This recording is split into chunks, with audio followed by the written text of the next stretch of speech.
I bhádú hin in aimseir na mitasóliachta. Hastal gasaróg I Riachan Valley leis héan ó gún jalgan I Gundalú go túisgart chunda ardwacha.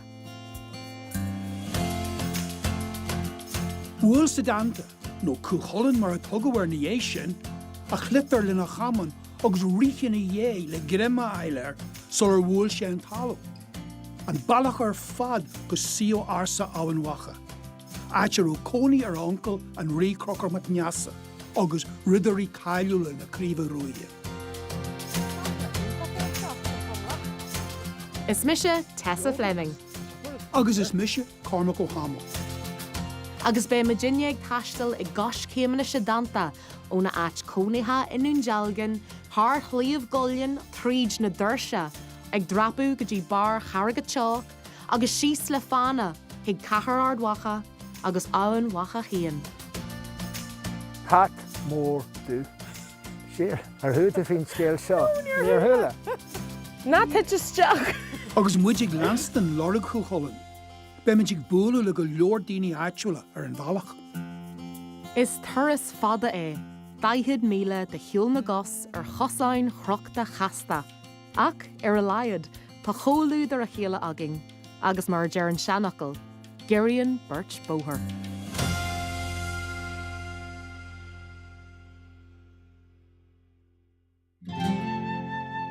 Tá muid ag chuir tús le turas an léniu ar bhála has Slieve Gullion.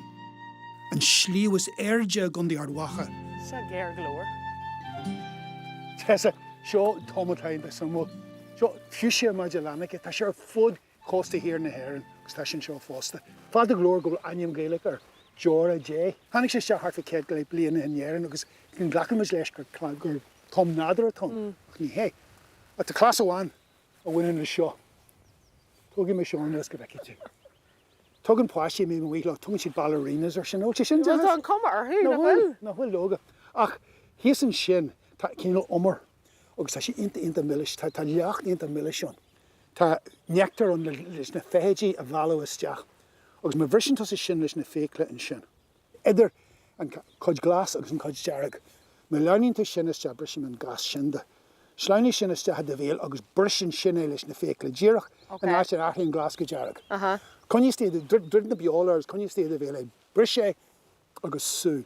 Agus má an táhard mar bhfuil se róú a bblion, iúirú blaisiú den nectar sin. Okay. Ní lánach pí a bag siút het bag siúcro, tá sé inta. Het beag siúcro. Bún tréalas go bag. Okay, dearcan seo. Yes, ná bhfuil an dearag tronta go dón. Leis na fécla agus sú. Hey! Yeah. She ain't the job. Well, just rub the other. Rud bag buide. Is áit lárnach é Slieve Gullion. Is scéal cúcholann. Tá sin troma. Tá sé trom na chuil. Tá an Sliabh anminiiste as Cullen an ggóa ar ó teach géin seo. Bhí cú féchhar ag Cullen ar in ionsaí ar an bhuachalág sadanta. Warí an ládóg an cú, ach tuisgur ó Cullen briste brónach in éhhadaí, gheall sadanta go gosnóid sé teach Cullen go dtí go bheití cú eile a thóga. Ó an lá sin amach tugadh cú Cullen ar an bhuachalág.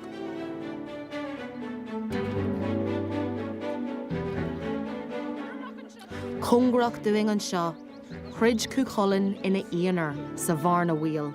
Iniad an arm na banrí na míamh as chuig a chonacht. Bégan do cúcholann, trid I ggórach marfach leis an chara a bar aige, Verdia. Chrid siad ar fa trí lá fada le rion arm sa le warí cúcholann go druglach é le na chlá.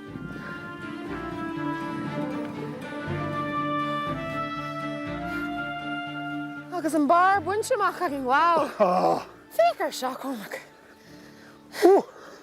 All right? Anna, a marma ribugam.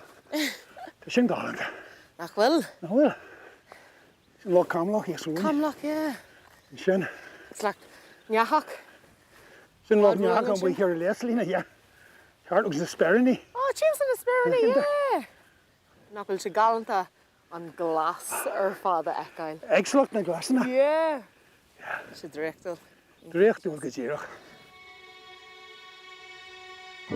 Tá Tá buint ag Mhullach Slieve Gullion le líoch mitasach eile fion macúil.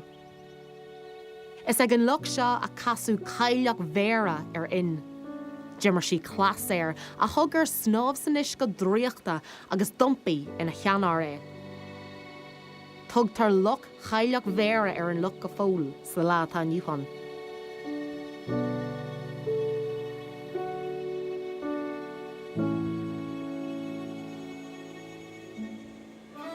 Couple céad méadar ón loch.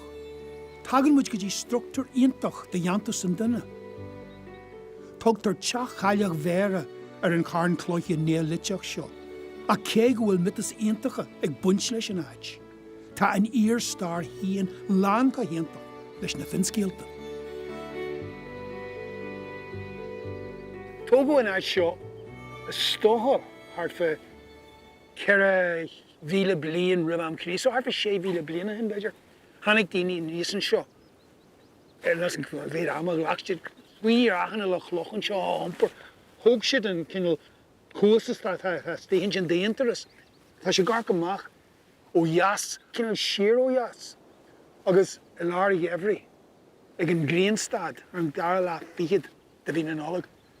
Ag lí gréine gin dé sé an dhéon faoi bailach sé agus si gás solis agus sé an se go cúilna háite sin agus bíon daoine bhhailí daoine an seo. Bhí sin táhachta gur ráit mar seo acha. Ráit an táhachta thugad siad an níos an seo na slúite go mó seamanna seo an seo ar an lá sin lá fuair gheimhrí. Soirlí bheith thuas an seo rí an gheimhrí? Tá go furas a bheith se? Well, beitte miltin ó fuair, you know. A cíb hiad na láí a logo ar na carrigeá seo. Smáil leat a de láha chur na seanbhealach seo. 6 mhíle bliana in. Agus an méid ebre a ghlach se. Agus ní higann muid tarthócha den táhachta bhí leis an áid seo. Tá sinna le Cailte? Cailte go homlan. Ach tá násta cenne le an óín go fóil. Tá.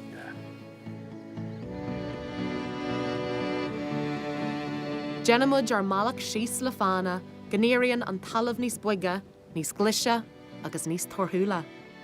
Táid ag buú le sanolaí ar Flandaí agus ar anmhíthe an cléamha. Well, tá fáilte rómh go bailile fear an Cullyhanna. Is mis sé Brean Ó hÁdhmaill, is fearmán mé, is tróirí mé, tróirí Sliabh, tróirí fhoráiste. Má cheadhlach tá muid an sa ceantar seo haon le seach glúm. And so obviously we're surrounded here by nature and you have a particular interest in plants and their uses. Tell us a little bit about that. I started off as a mountain guide and, you know, as a mountain guide they encourage you to learn about the wildlife. And then I realised, you know, I always had an interest in this.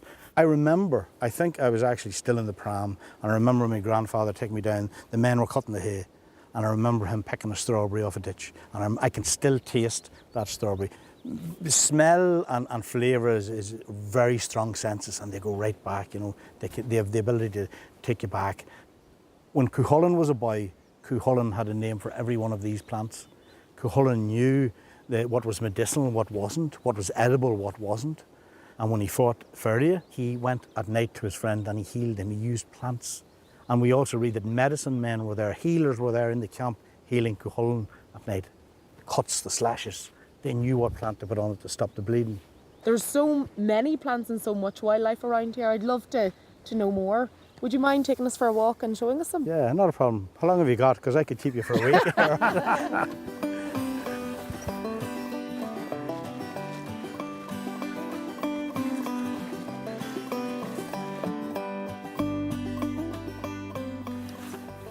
Guys, we just want to stop here for a wee minute because there's so much just happening right here as we stand. We were looking for plants that we can eat, that we can talk about, that we can learn about. And right here, if we have a look in here in the ditch, if we look really closely here, we might find a berry if we're lucky yet. Let's see, here we are. So this is, we would know it looked as blaeberry. It's a wild blueberry. Ascailga freachan, a word that you'll find in a lot of place names actually around the country. And they taste like normal blueberries? Are they the same? They're smaller, but what you have to remember is this. If you buy a normal blueberry in the supermarket, close your eyes and taste it, you'll taste very little. These taste what like blueberries are supposed to taste like, you know? The other ones look fantastic. These are smaller, but much tastier. They pack a punch. This is ribwort plantain. Wort being an old English name for a plant or a herb. And the ribs run very clearly up the back of the plant. Now, the name, what I love about this plant is the name Ascéalga slanlos, so health herb. I mean, you don't have to read the book then to know that there's something very important going on here. And certainly going back in the day, everybody would have known about this plant. Now, medicinally, we could spend an hour talking about this plant, but one of the things it's known best for is that it's fantastic for bites and stings and rashes. And one of the simplest things you can do medicinally is just to extract the juices. So a spit poultice, I'm not going to spit now, but you can spit into the heart of your hand, and you'll eventually, if you keep doing that long enough, you'll get green juice coming out. And that green juice, the phytochemicals in that, you can see it coming on my hand there, is good to rub on for a bite. In dhéana plan the agus na living na bhhailú, sin chéad chéimeile iad a stóra, a lasú agus a phróiseáil. Ons gur féidir linn tarbh a bhaint as a dreiche íoc lantecha, agus as a mlas. This is one of the best ways of preserving stuff. In terms of what we have dry in here, this is one that a lot of people will recognise. This is Calendula officinale. It's a marigold and really, really medicinal and makes a lovely tea. This one that is fairly well dry is one that's sort of really taken off in the hedgerows now. It's Glaucoma heteracea, ground ivy. And on the bottom two layers here, I have a beautiful plant, and that is very common, and that's hawthorn. Said to be unlucky to bring into the house, but really, really good for the heart. This is meadowsweet, and the more sort of common name for that Ascéalga is Aragad luchra, the silver rushes, and you can see it's silver underneath the leaf. But a lovely name and a lovely connection with our past, also cCuillinn, Cuchullinn's belt, and isn't that lovely that we still have that connection with Cuchulainn in this plant. But one of the best ways of the whole lot you can preserve anything is to make a lovely sparkling wine from it. And this is elderflower, which is just coming into season now. So if I open this very carefully, not to disturb the yeast, this is last year's, and it's been kept in the fridge, and you can hear that bit of a, look at the sparkles. It's not as good as any sparkling wine you'll ever see. Sláinte. Íoc lanse agus sláinte nachtar seo.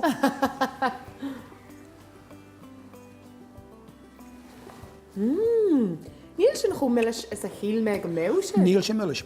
Tá sé lán blas. Tá sé inta jazz, tá sé tírim. Tá sé tírim. Tá sé inta jazz cai mé ra. Ja. A bhríon do láin sé héan, agus gur 100 míle maigad as a hanú nearna tar dúine tróna gur maigad. Gur míle maigad. Gur maigad héan agus go nearly live. Na sampla intach é seo do Mhullach. Jogus, tá sé first. Ní hocu íon chuirt a dhéanamh an ceantar, gan bualadh isteach chean den na siadchomharthaí is caiiliúla san áit. Crumlach an bhaile chill. Agus fécinn seo a cloc eile síon seo. Wow, níl sin bud mar sin feice go mhuoibh bheith. Cloc sa lár, I lár ja cloc eile. Níl so go man sé comhamsir go le seo sílan beidir go Dorsey steach an sin. Beidir é. Gur mó crefaig agus tocha hartar sin agus sin an bailach isteach sa chuas a lár. Dearthain bhfuil an crumlach seo ar chois leis an charn ar bhhar Slieve Gullion. Agus cabbí áit a déan tú sa ceantar seo, ní bhíon fearr cróga a bhain I bhádar hiúil. Well, a Cormac, seo an fearr é híon, cCuillinn. Sé loga, gus ná bhacha muid ribh éhar nó go. Well, tá sé achanát nach bhfuil. Tá sé achanas, deaslam an cyn seo, tá sé ré ús olbhí a chun troda nó bhfuil. It's sínta do riara. Agus Clive sa go brista. Ó bhil, seachas cléim friste, tan cí ar sin cibírbí. Agus, tá sé ar dróra, ag an ceol sin a Tá clúmid. sé. Rylan.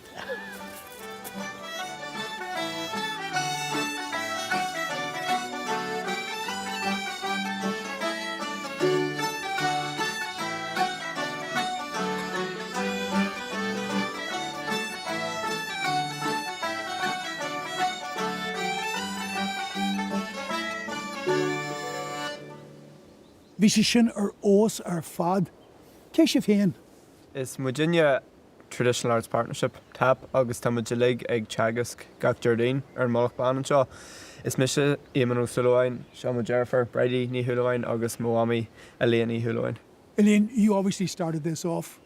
How did it come about? Moved to this area 25 years ago, and there was a big musical tradition in this area, but there wasn't any lessons going on, so myself and a fellow called Foghlaimíonn O'Brien decided that we'd start lessons, and we actually started here in Tugann. Basically started with whistle and boron, and it grew over the years, and then eventually we moved the classes from here because we didn't have room. We moved over to the primary school. We have 28 tutors teaching for us now across all disciplines, all the different instruments, and it works because we've got a great team of tutors, a great team of parents, great community support as well. An Brady, tá sé galant an a daoine óga seo eáil I mun a good ceol. Cé go táhacht agus a táise an ceol sin agus an tradition sin a chóirt don chéad glún eile? Go homlan ar fad, like bhí an táharm héan, gcuir me an ceol agus an óránaíocht do daoine cos le Moami agus Fergal agus Flahin Facana, agus just tá an táharm an eisgur féidir lomsa agus le má carde é chóirt an páistí seo agus fecinn tú, you know, hánig an páistí seo like an éiste chéile agus tá siad carde ó bailithe defriúil ag scolanna defriúil agus an eis ag teach le chéile a an seachtain leis an ceol agus siad an just gáil sé galant ar fad. Agus Brady, the warhol and juggling bedger, did ask Ceol Ella, Clinton, don't know why she showing off. Yeah, I can't go siad bras asta. All right, Rahim would leis an réile ríis, héan, dó, trí, cethar.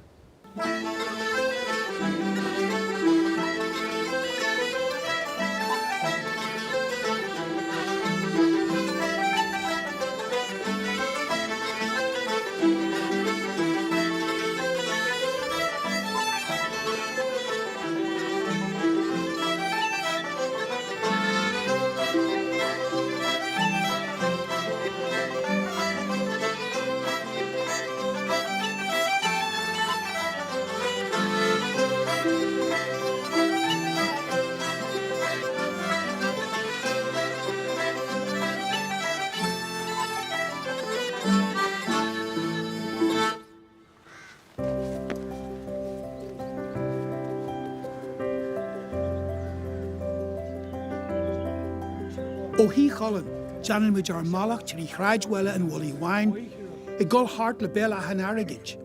Agus muid ag dridjim lin ar géad stad eile, táirseach ársa ar an bhóchar go dtí ionad riaga á an wahan. Le Dorsey.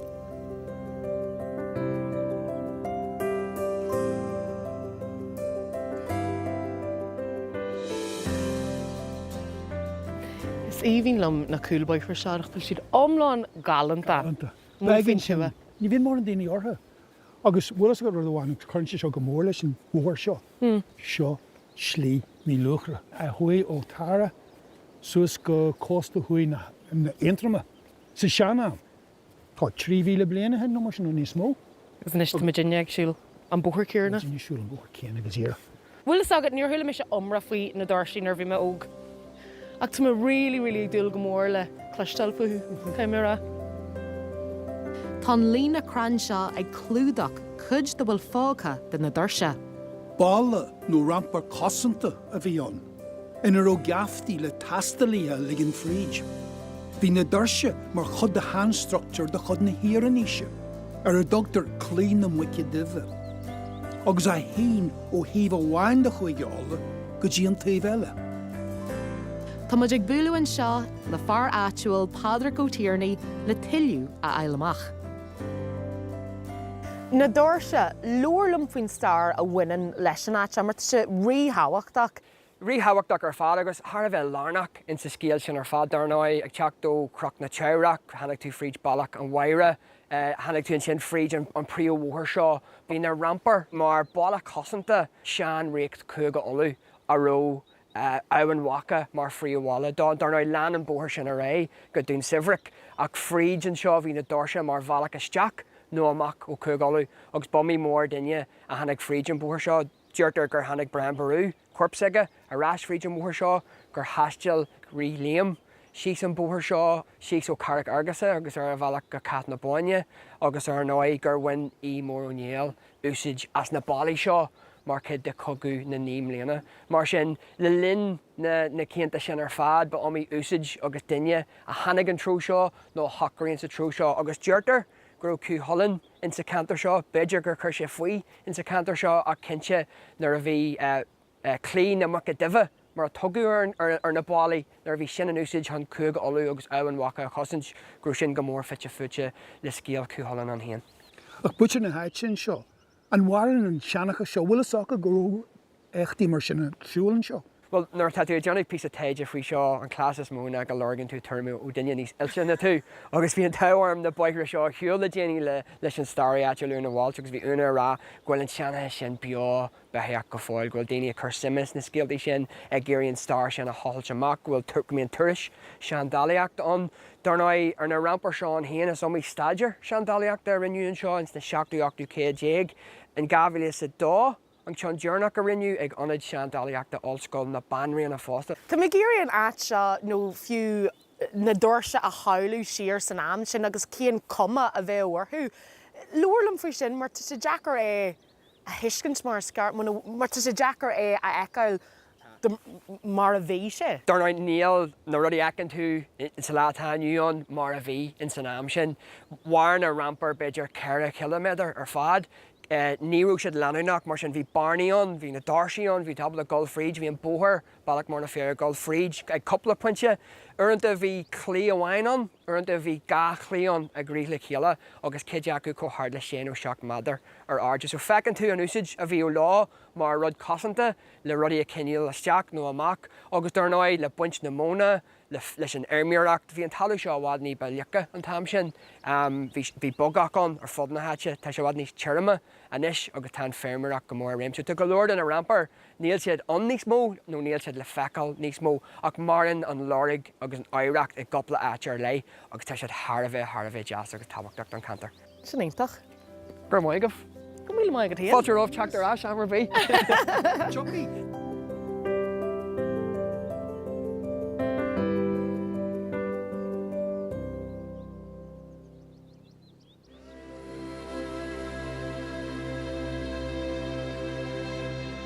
Thart ar bhíle ón áit ar agmuid Pádraig, dheimhmuid iarsmí eile den na Dorsey ar thiomh an Valley War, agus iad lán chomh mór haimhseach leis an chéad chuid.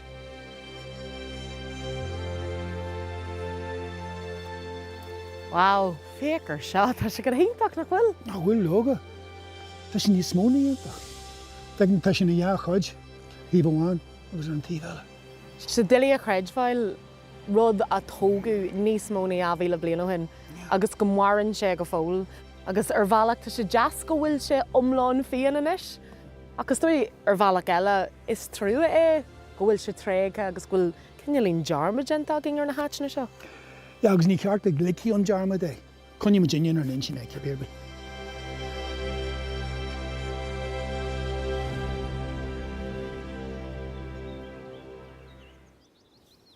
Tá muid ag siúil in Bhóithrín I dro chailech annach. Agus ag seachan sin phríomhóthar grothí a hen trídin bhaile nua. Is féidir sult a bhaint a suamhne san dúlaran seo, agus a bheith smuoinniú ar lehananta níos cuaine, níos réchúisí. Ach ní bheith was agad in amar bí, gus é bheith rót ar na lánaí cuainga seo. That's go hadó bhí cónaí is hin sin. Se brúnach na sé het trécha sin No well, no well. Tíomh na boithre. Gus é an star a bheith a siúd. Dé sin, Cormac? Well, is a go Tessa. Ní acha me se cinach a siúd le breis 60 bliain. Sin cuairt léirthid leive. Bhí cinach in your skull.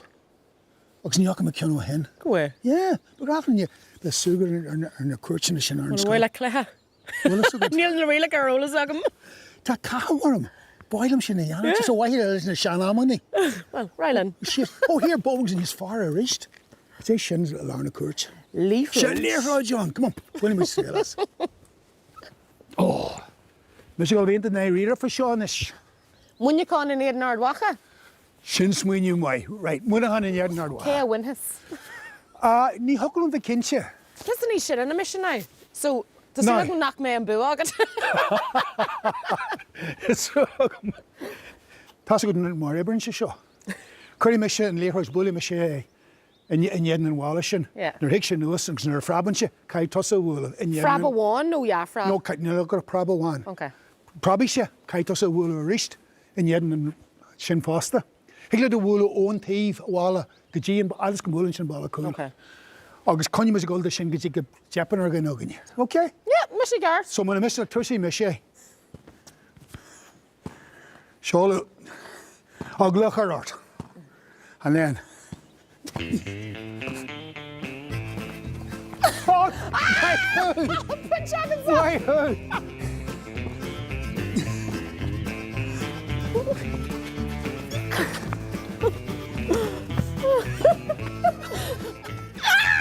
Hey!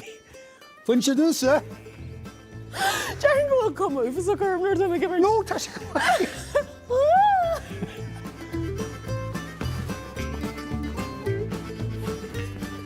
Fun se dus, hè?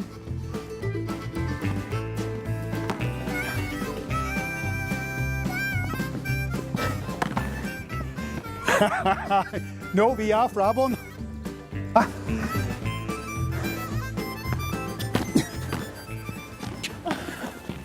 Cormac, section. Jen score. Well, I said, well, smile on got to stop doing shit. Jerry must go co-score of the end. Well. Yeah, for co-score. Yeah. My God. Agus well as I went a bully job. Ah, and you're kind of the good